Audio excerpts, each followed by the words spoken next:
Distinguished Toastmaster Mark Ehlers. Mark. Indeed, indeed. Give us a definition and examples of its usage.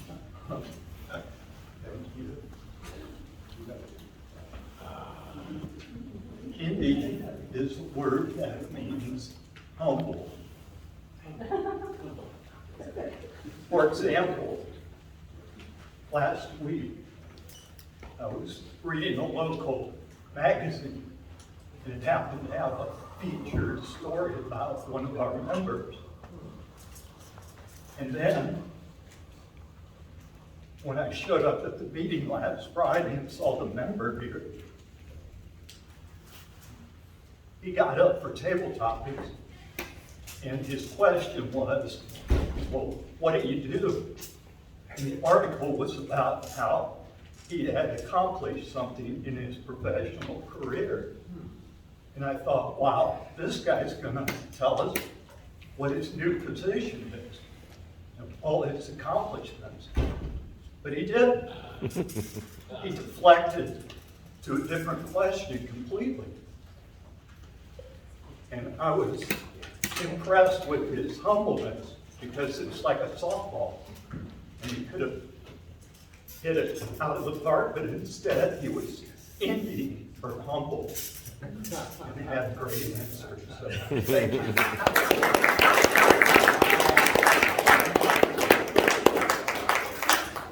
The next word is umami. Umami. U-M-A-M-I. Toastmaster. K-M-E. Umami. Umami. Your definition and examples of it. Good morning, everyone. Good morning. I know Lonnie Fowler knows the definition of umami, so I will tell you the real definition, but then I'm going to make one up just for fun. So umami means that sort of bitter taste, sort of interesting, complex flavor. There's saltiness, sweetness, bitterness, and umami. I probably left one out, but let's just say there's 4. Umami. So you want to have umami in your cooking, the complexity, there's probably umami in your hot sauce, I would imagine. An incursion of flavors into your mouth. Check that out. Hot sauce. Very good. Umami. It sounds like something you might say when you're exclaiming as you're jumping out of a plane. And you're afraid, and you're calling for mom. You might say, umami. Thanks.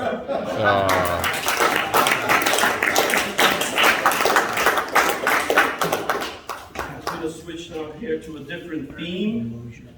Color your world. So I'm going to give you a color, and I want you to tell us why you would paint your house this color. Day-glow orange. Toastmaster Lonnie Fowler. Why would you paint your house day-glow orange?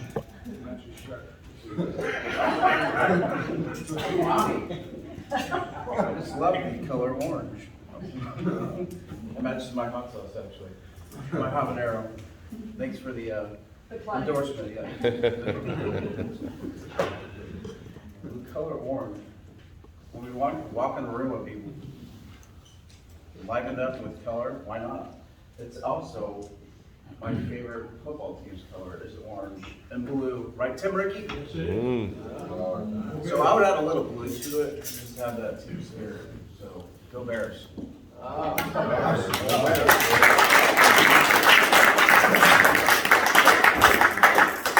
Color your world, color your world. You just decided to buy a car. Flamingo pink. Flamingo pink. Tom Ledford, tell us why. Flamingo pink. That's a good one. Let's see. Flamingo pink. Real men wear pink, you know, the catchphrase. So, not a bad choice. Choose over green. Green is kind of vomit, so it's more lively.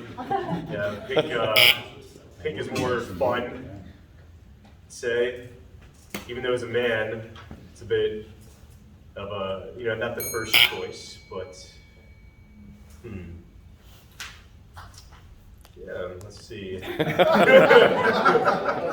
yeah, that's a tough one. Flamingos, though, those are some interesting birds. They're very tall, very lengthy, yes. Yeah, they're kind of rare around here. A little creepy too. That was it.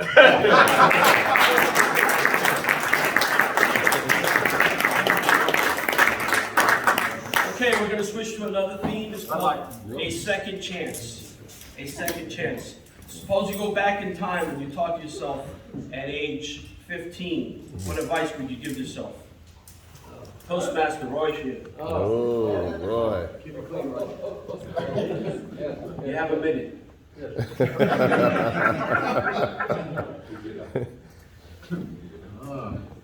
Incursion into madness, the empty-headedness. If I go back to 15, I would say avoid 16. I was a terrible year. No, that was quite a good year. I got my driver's license at 16, state of Washington. I had a traffic ticket when I was 15. Did they have cars with them? But thinking back in decades, 50, 30, 45, help me out with the math.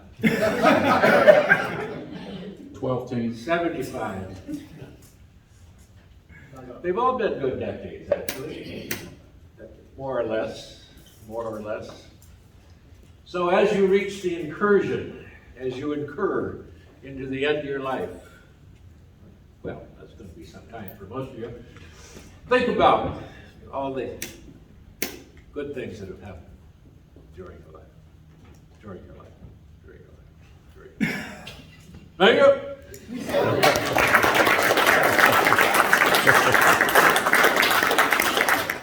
And let's fast forward a little bit. Second chance, but fast forward. You're now 75 years old.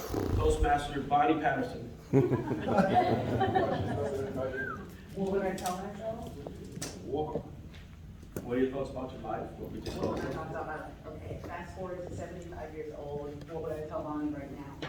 Okay. I would tell Bonnie, girl, you didn't eat enough fun food. I'm so happy that we got to travel so much, and you shouldn't be afraid of heights, and that jump out of a plane with your best friend to Dubai, don't do it. And I honestly don't know. I honestly don't want to live to 70. I want a lot earlier than that.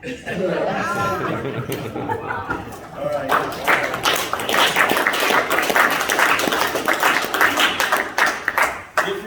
Different theme. The day I met Elvis.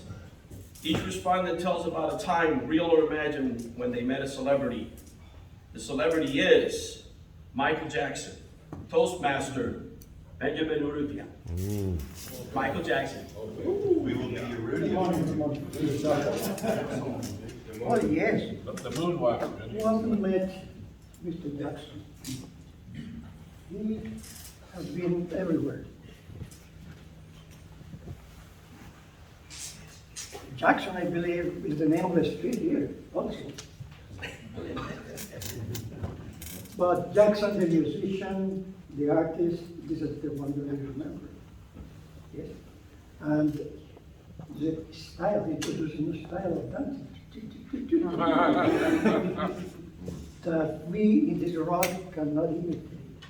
Very something slippery. And he also gave me the inspiration to make incursion in dancing. I think I failed, and I better stay here in my chair. So that was Mr. Jackson's contribution to my enjoyment. Thank you. The day I met Kim Kardashian. Toastmaster Diane Douglas. I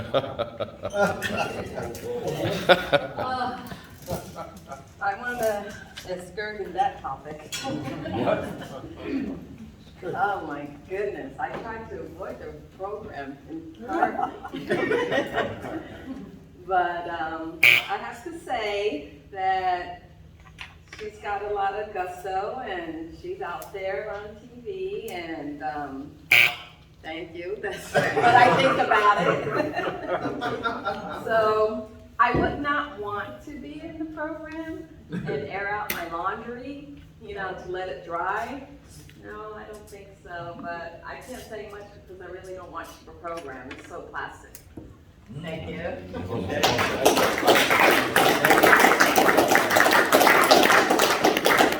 One more before we switch themes. The day I met Tiger Woods, Jordy, Toastmaster Jordy? Jordan. Jordan. Well, I met him, I was just puttering around the house.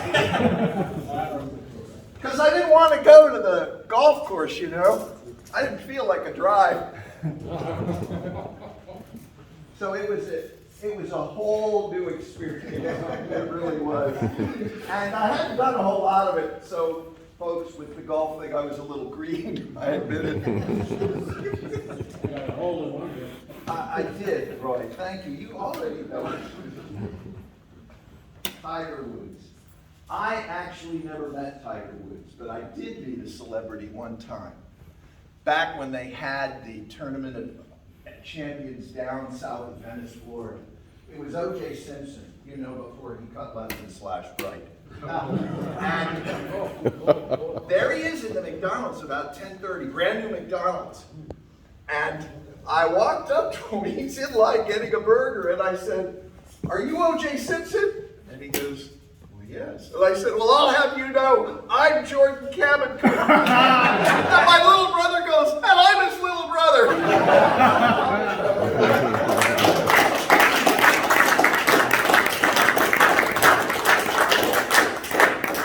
We're going to switch themes. Home is where the heart is. In this situation, you're going to discuss an unusual, inconvenient place where you live. For example, next to a nuclear plant. Toastmaster Tim Taylor. No. Well, I just moved from Oviedo, Florida, who can say that fast, to DeLand, Florida. When I lived in Oviedo, behind our house there was this big concrete round, it looked like a covered swimming pool, but it was huge, and there were 3 of them. And I finally got, it wasn't actually directly behind my house, it was a couple of doors down. And I finally got up the courage to ask one of my neighbors what it was. It's a sewage treatment area, right behind my house. Somehow they had it covered very well, you could not smell it, but it was there. So I can just imagine what it would be like living next to a nuclear power plant. This table topic needs an incursion of humor very quickly. I'm gonna die on the vine. You mentioned Elvis a minute ago. I saw Elvis one time in person. I was literally 10 feet from him. Unfortunately, he was laying in his casket. Right after he died, they let his home open up for the public.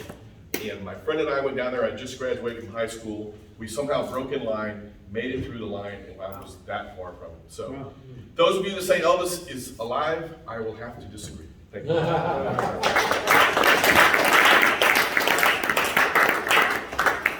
Home is where the heart is.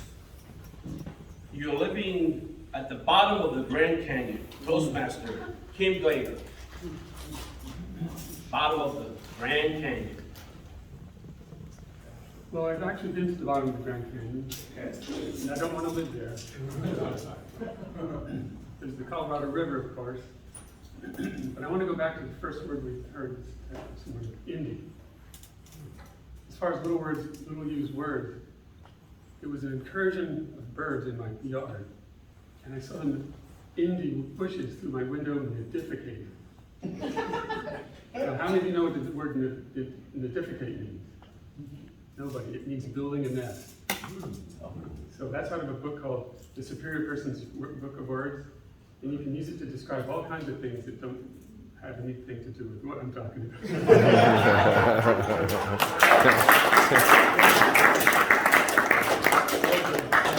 We're going to switch themes again. It was a very good year. Then we're gonna talk about something in history or something that happened during that year. And the year was 1900. No, let's go with something that you relate to. 2001. 2001. Toastmaster Chandelier. It's 2001. Tell us what you were doing.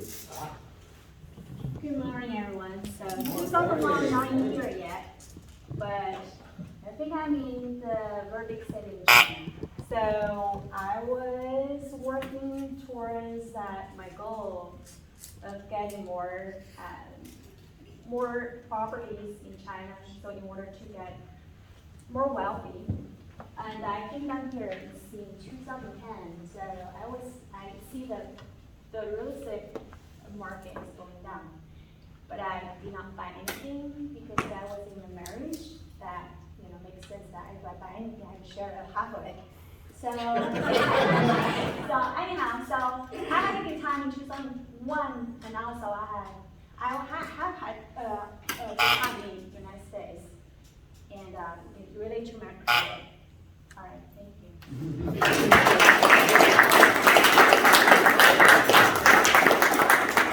Let's go with something more relatable.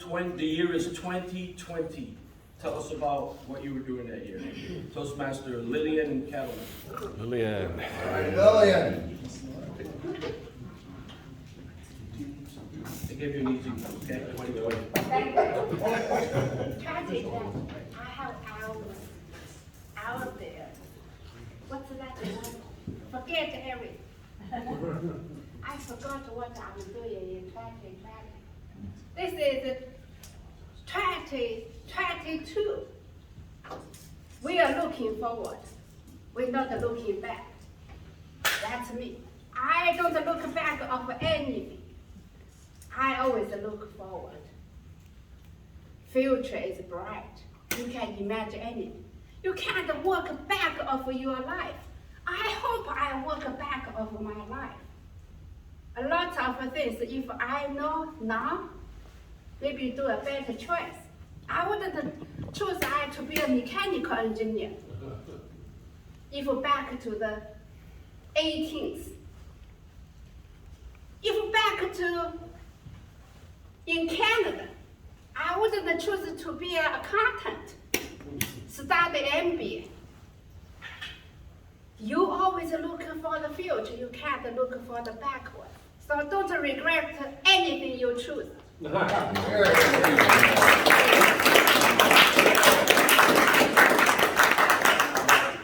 We're going to go back to the day I met Lucille Ball. The day I met Lucille Ball.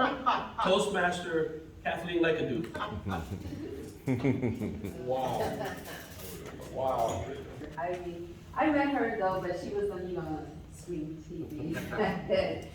And I really loved all the incursions that she did. I mean, she was amazing. I'm amazed that her husband lasted that long with her. I know, and it was just, living in an apartment and, the little twin bed and all the things she would do. I remember one time she was told that she made a bet that she couldn't lie because she exaggerates everything. And one day she said, in an interview said, "Oh, I performed with in 4D." And her husband was looking at her, 4D. She says, "Yes, apartment 4D." Because they thought it was the fourth dimension, a group called the fourth dimension. But I really, really loved her as a character. Thank you.